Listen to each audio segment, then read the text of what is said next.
name is Burke Bear, and I'm 11 years old. I came here today to talk about what's wrong with our food system. First of all, I would like to say that I'm really amazed at how easily kids are led to believe all the marketing and advertising on TV, at public schools, and pretty much everywhere else you look. It seems to me like corporations are always trying to get kids, like me, to get their parents to buy stuff that really isn't good for us or the planet. Little kids especially are attracted by colorful packaging and plastic toys. I must admit, I used to be one of them. I also used to think that all of our food came from these happy little farms where pigs rolled in mud and cows grazed on grass all day. What I discovered was this is not true. I began to look into this stuff on the internet, in books, and in documentary films, in my travels with my family. I discovered the dark side of the industrialized food system. First, there's genetically engineered seeds and organisms. That is when a seed is manipulated in a laboratory to do something not intended by nature, like taking the DNA of a fish and putting it into the DNA of a tomato. Yuck.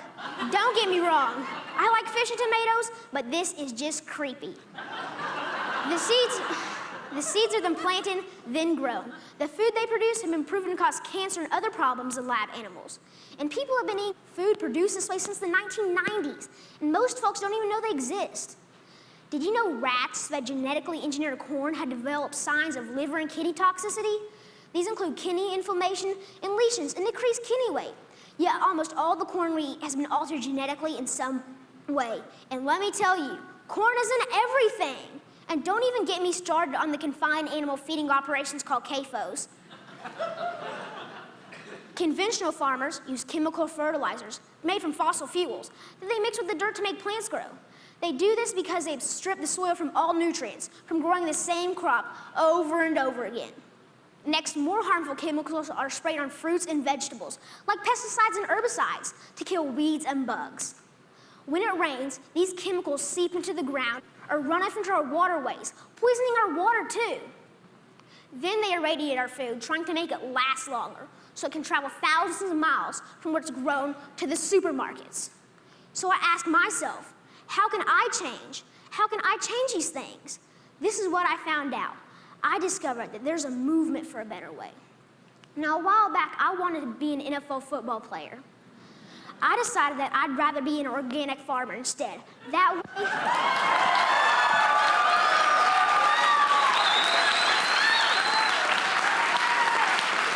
Thank you.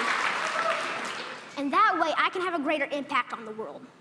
This man, Joel Salatin, they call him a lunatic farmer because he grows against the system. Since I'm homeschooled, I went to go hear him speak one day. This man, this lunatic farmer, doesn't use any pesticides, herbicides, or genetically modified seeds. And so for that, he's called crazy by the system.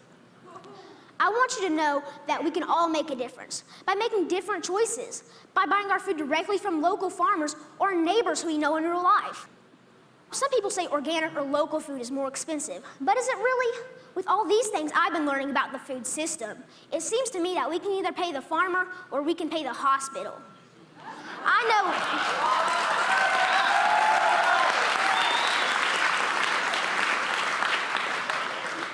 know definitely which one I would choose. I want you to know that there are farmers out there, like Bill Keener and Sequatchie Coast Farms in Tennessee, whose cows do eat grass and whose pigs do roll in the mud, just like I thought.